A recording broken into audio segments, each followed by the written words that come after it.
Welcome to Stalin Poster of the Week, a weekly excursion into the fascinating world of propaganda posters of Joseph Stalin, leader of the USSR from 1929 until his death in 1953.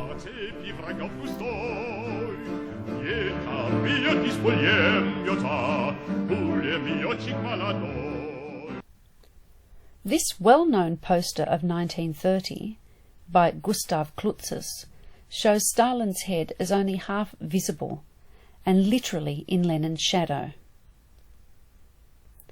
The heads of the two leaders dwarf the diagonally arranged scenes of construction illustrated in the black and white of newsprint. The strong diagonals and vivid reds suggest movement and determination. Lenin is seen as at the forefront of the movement towards construction and industrial expansion. Appearing behind, but literally merged with Lenin, the overt message is that Stalin, the disciple of the great master, is about to become the new Lenin of today. Gustav Klutsis became a prominent graphic artist under Stalin and was successful in securing many commissions for posters during the early to mid-1930s. He was fully committed to the goals of the regime.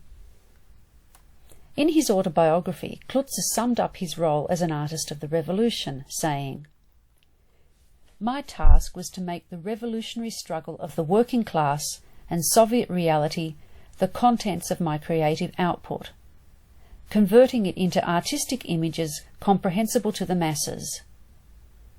Before me was the challenge to transform the poster, the book, the illustration, the postcard into mass conductors of party slogans." Klutsis had a strong personal allegiance to Lenin and had been a member of the Latvian Riflemen, which formed Lenin's personal bodyguard during the days of the October Revolution. It was this Latvian affiliation that would apparently lead to his arrest and execution in 1938 under Stalin.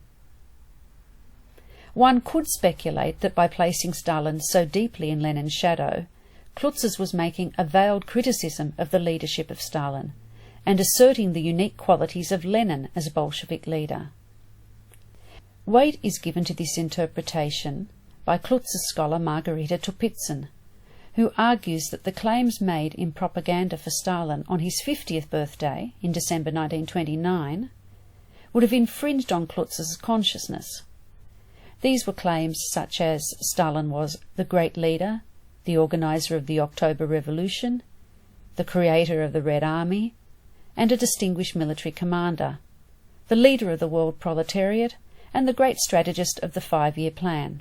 It's interesting to note that, at some time between the 21st of September 1930 and the 31st of August 1931, Klutsis was actually expelled from the Bolshevik Party, accused of not paying members' dues for 5 months, of distancing himself from the party's work, and of exhibiting political illiteracy. After repenting his mistakes, Klutsis was immediately reinstated into the party.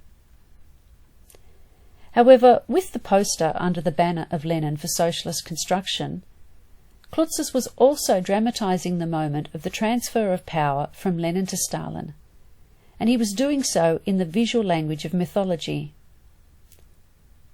Mythology scholar Natalia Skradol notes that the transfer of special characteristics from one great man to his successor can only be accomplished when there is a moment of physical contact between the two, allegorized as a smooth continuation of an intimate coexistence, with each man being an extension of the other, punctuated by death. Physical contact is indispensable for the sacred royal unction ritual.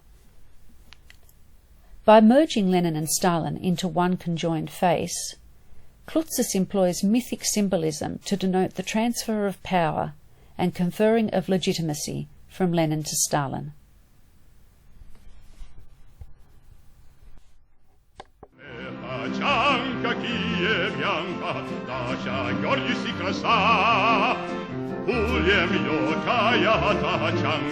Все 4 колеса.